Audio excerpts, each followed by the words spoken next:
Olá, estou aqui novamente.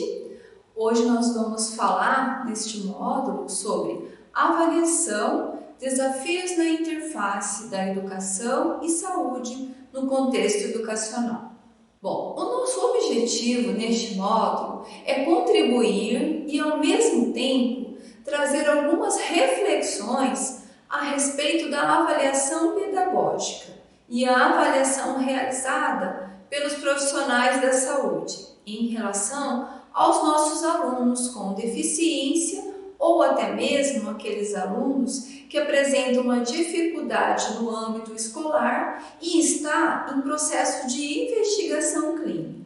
Desta forma, trago aqui alguns pontos que, através da nossa atuação enquanto psicólogo educacional do CACIES, da equipe de avaliação, faz com que nós refletirmos a respeito da dinâmica da avaliação pedagógica, que muitas vezes nossos alunos necessitam ser encaminhado ou encontra-se em processo avaliativo. E aí, professor, eu digo, a sua atuação é importantíssima na vida deste aluno ou aluna, e dele na nossa vida. Bom, vocês podem estar me perguntando por que em nossa vida? Posso dizer que esses alunos ou alunas, fazem a diferença em nossa vida pessoal e profissional. Mas este assunto é muito interessante e importante. Daria uma outra formação. Bom, nós vamos ficar hoje com a avaliação pedagógica. Bom, quando nós falamos em avaliação, eu peguei dois conceitos para a gente poder estar refletindo sobre.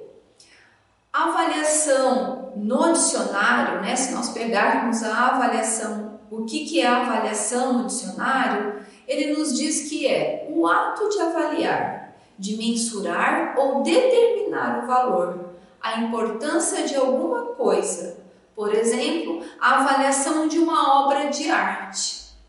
Então, essa é uma avaliação do dicionário. Agora nós vamos eu peguei a avaliação no conceito de uma educadora, uma profissional da educação, que é a Jussara Hoffmann. Para ela, a avaliação é a reflexão transformada em ação, não podendo ser estática, nem ter caráter sensitivo e classificatório. Bom, então a gente pode perceber que tem uma diferença, nas relações no que se diz respeito à avaliação. E aí, quando nós falamos em avaliação, como eu havia mencionado, a área da saúde ela tem os instrumentos que ela se utiliza, nós falamos no módulo anterior, que é o DSM-5, o CID-10, algumas escalas e testes. E aí agora eu trago para nós dentro da avaliação pedagógica. Uma das coisas que eu sempre digo e gosto de lembrar é que o diagnóstico ele não determina o potencial do nosso aluno, tá? Bom, só retomando a questão do módulo anterior, eu acho que eu não deixei muito bem claro sobre a questão da terminologia hoje utilizada. Então, para isso, eu vou deixar na plataforma um artigo que eu acho muito interessante para nossa leitura, tá? Bom, então vamos lá. Qual é o papel do diagnóstico? Então, nós sabemos que o diagnóstico, em cada área, ela tem uma especificidade, Então, vamos pegar o diagnóstico da saúde. O que é o diagnóstico para a saúde? Como que eles veem isso, O diagnóstico se presta a várias funções, como descrever as características de um determinado transtorno, sua evolução, fornecer informações sobre possíveis causas e direcionamento para o tratamento mais indicado. Então, assim, o diagnóstico dentro da saúde, ele marca o início do tratamento. Então, lá eles têm isso como determinado, é a ação deles, né? Desta forma, quando falamos em diagnóstico, cada área profissional tem seu objetivo determinado para a ação. E quando falamos em ação, em avaliação pedagógica, primeiramente nós temos que pensar num processo de aprendizagem. O que é um processo de aprendizagem, né? Então, dentro da avaliação do processo de aprendizagem, esse é um tema muito importante e faz com que nós observamos a trajetória histórica do processo de avaliação do aluno com deficiência ou com um transtorno. Porque se vocês tiverem a oportunidade de fazer uma leitura dentro do histórico do processo de avaliação do aluno com deficiência ou com transtorno, vocês podem observar que sim, teve uma evolução pequena, mas teve. Mas precisamos repensar hoje, na atualidade, a nossa prática educacional, né? E aí eu trago também uma das questões que eu sempre menciono, lembrando que o acompanhamento terapêutico não substitui as questões pedagógicas. As questões pedagógicas se dizem respeito à área da educação. Bom, então vamos falar sobre a avaliação pedagógica no contexto da psicologia educacional. Então eu trouxe aqui para vocês o que nós realizamos enquanto profissional da psicologia educacional, a forma da avaliação, de que forma que ela é pensada. Então, assim, de uma forma bastante sucinta, tá? Nós vamos estar conversando sobre isso. Bom, a avaliação psicopedagógica, ela é sistêmica. Por que ela é sistêmica, Ela engloba uma tríade. Então, na avaliação, nós temos a família, nós temos a escola e nós temos o aluno, tá? E aí, pensando nisso, então,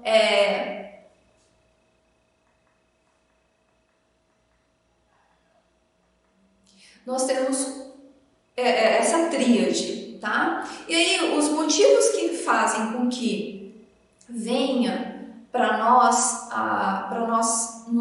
contribuirmos na avaliação, alguns dos motivos aluno ele é agitado, não presta atenção, fica andando na sala de aula, ou o aluno tem um laudo de TDAH, é um comportamento inadequado, baixo desempenho escolar, não realiza atividades na sala de aula. E aí, nós temos um instrumento avaliativo, no qual é enviado para a escola, no qual os professores, coordenadores, as pessoas envolvidas no processo de aprendizagem do aluno fazem, realizam o relatório para que seja enviado aqui para nós. E aí, dentro dessa ficha de encaminhamento para essa avaliação pedagógica, ele tem alguns elementos, que são avaliados, como a questão das emoções, o aspecto emocional, o comportamento, como que a família, como que é esse vínculo familiar com a questão acadêmica da criança, qual que é o teórico utilizado pelo professor, pela escola, A rede de apoio, existe uma rede de apoio para esse aluno, para poder contribuir com esse desempenho acadêmico, E aí, o que nós observamos nessa avaliação? Como é o mediador na aprendizagem dessa criança? O adulto mediador na aprendizagem dessa criança? O método de alfabetização, quando é uma criança que está numa primeira série? Como que é a modalidade de aprendizagem dessa criança, A prática de projetos. A escola, ela tem uma prática de projeto como recurso pedagógico? Bom, esses são alguns, dos itens no qual a gente faz um levantamento. Bom, e aí, o que eu trouxe para a gente dialogar? alguns aspectos psicológicos presentes no processo de avaliação. O processo ensino-aprendizagem ele envolve muitos fatores que mobilizam o aluno como um todo em sua interação com o objeto de conhecimento. E este processo pedagógico abrange os aspectos cognitivos, afetivos, comportamental e social. E aí, a gente tem que pensar na qualidade de relação do professor e do aluno, porque ela é determinante no processo de aprendizagem, não só no aspecto cognitivo, mas também psicossocial. E aí eu trago aqui um exemplo bastante rápido, que depois vocês vão poder observar no nosso slide, que é um aluno, tá? É uma chart de um aluno na qual ele mostra uma avaliação para o professor e o professor coloca 0. Mas vocês vão poder estar lendo aí, tá? Bom, a aprendizagem escolar, quando a gente fala em aprendizagem escolar, como eu havia mencionado, tem 3 dimensões que nós podemos observar, né? São a dimensão psicológica, pedagógica e sociais. O processo de aprendizagem, ela sofre interferência de vários fatores, como eu havia falado, que é o cognitivo, o físico e o social. Mas é o fator emocional que dependerão grande parte da aprendizagem. Bom, então, como eu havia falado, né, nós fazemos uma avaliação e muitas vezes nós nos detemos só à questão acadêmica, pedagógica, né, do conhecimento. E esquecemos que dentro desse processo existe um fator, que é o aspecto psicológico, que quando levado em consideração, ajuda o educador a compreender melhor o aluno que está ali e que carrega consigo a sua história de vida, os reflexos da dinâmica familiar, suas expectativas e crenças diante do que acontece diante da sua vida. Bom, e aí dentro desses aspectos psicológicos presentes, né, na avaliação, o que nós observamos? Que tem algumas questões, que é o medo, aquela ansiedade, é uma preocupação, a timidez, retraimento social.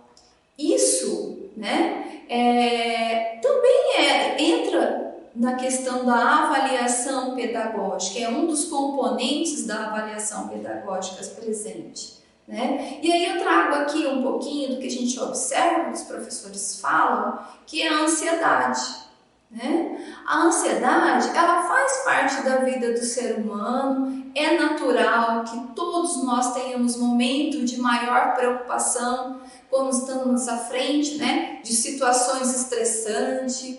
O problema está quando a ansiedade deixa de ser uma resposta normal do corpo humano e se torna um distúrbio, né? E aí, quando nosso aluno está lá, ele demonstra ansiedade, isso pode vir a prejudicar o desempenho acadêmico? Nós pensamos nisso quando nós atribuímos ao nosso aluno a avaliação pedagógica? E aí também eu trago aqui para vocês outro componente, o comportamento ou atitude. Algumas dificuldades encontradas ou enfrentadas pelos professores é como identificar as fronteiras entre comportamento e patologia. Um olhar que precisa ser evitado para que não venha a tratar como patologia comportamentos e atitudes que são naturais na relação dos alunos com sua realidade escolar. Então, muitas vezes, esse componente comportamental, ele tem uma influência muito grande dentro da nossa avaliação pedagógica. E aí nós temos que repensar sobre isso.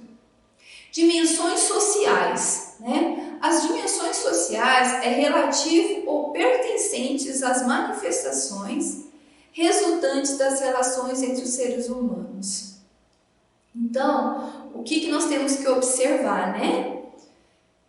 Essa questão da dimensão social na aprendizagem. Precisamos lembrar que para relacionarmos entre as pessoas, necessitamos compreender sobre como é o processo de habilidade social do outro. Então, as questões das habilidades sociais. O meu aluno, ele tem habilidade social? De que forma que ele tem habilidade social? Vou falar só uma das habilidades sociais. É solicitar ao professor vir até a mesa dele para ajudar, colaborar em alguma questão da atividade. Ele sabe fazer isso, chamar o professor, questionar ao professor. Isso se chama habilidade social. Bom, gente, essa questão da habilidade social nós teríamos que fazer uma outra formação para estar dizendo sobre isso, né? Bom, então, o ato de avaliar implica a disposição de acolher. E quando eu acolho o educando, antes de mais nada, eu tenho que acolhê-lo no seu ser e no seu modo de ser, como está, para a partir daí decidir o que fazer. Desta forma, acolher é o ponto de partida para qualquer prática de avaliação. E aí, então, quando eu acolho esse aluno, né, eu tenho uma dimensão muito grande do que é uma avaliação. E aí, em que circunstâncias as dificuldades pelo aluno aparecem? Né, o que a gente tem percebido. No momento de realizar as atividades propostas, essa é uma das perguntas que a gente faz, né? O comportamento influencia seu processo ensino-aprendizagem?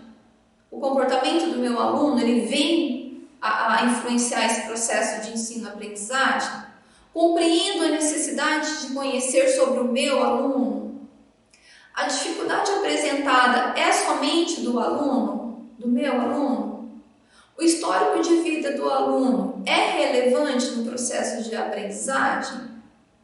Então, essas são as perguntas, né? No qual, enquanto eu estou juntamente com o professor, a gente elabora junto para a compreensão desse processo. E aí eu costumo dizer que existe uma individualidade de cada aluno, né? Nós temos o aluno com deficiência intelectual, ele tem a sua individualidade.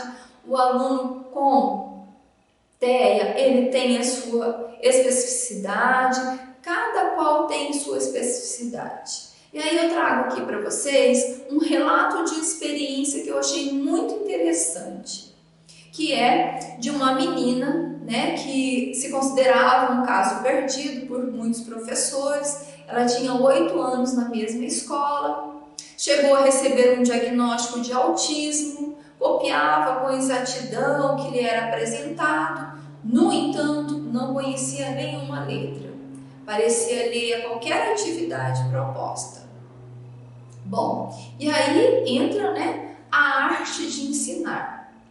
Bom, a arte de ensinar é a certeza que todos podem aprender, desde que se encontre a maneira certa de ensinar. A aprendizagem, ela não se dá no vazio. Para compreender porque uma criança não está aprendendo, é necessário considerar a interação entre educando e educador, intermediada pelo conhecimento. É possível que todos aprendam, mas ainda não sabemos como ensinar a todos. E quando a criança não aprende, é preciso olhar em diferentes direções. Sair da sala de aula e esquecer por algum tempo o lápis, a borracha, o papel e recorrer a outros recursos, como danças, jogos, projetos, né? Ou até mesmo a própria história de vida do aluno. A história de vida do aluno também é um recurso pedagógico valioso. Por que eu digo isso, né? Em um artigo recentemente que eu li, uma professora, ela alfabetizou o seu aluno que tinha dificuldade em leitura e escrita através de uma música, a canção predileta dela. Bom, a própria história de vida do aluno são recursos pedagógicos valiosos. Recentemente, por exemplo, um garotinho com dificuldade de escrita foi alfabetizado com letras de música do seu cantor preferido, como eu havia mencionado para vocês. Então, assim, gente, o que eu quero dizer é que a avaliação pedagógica, ela perpassa muitas coisas, né? Há muitas questões, não somente, e as questões pedagógicas, ela abrange muitos outros aspectos. Bom, vou terminando por aqui, é um assunto muito interessante que eu gostaria de a gente estar conversando muito mais, mas nós vamos ficando por aqui. Quero deixar para vocês uma frase que eu acho muito interessante da Marta Pires Helva, que ela diz o seguinte: o afeto importa. Ele nos ensina que não nascemos humanos, nos tornamos humanos na interação com o outro. Há quem chama de humanidade, eu chamo de amor. Bom, gente, meu muito obrigado e nos encontramos no próximo bloco. Lembrando que eu vou deixar para vocês na plataforma alguns artigos, vídeos para vocês, tá? Até logo!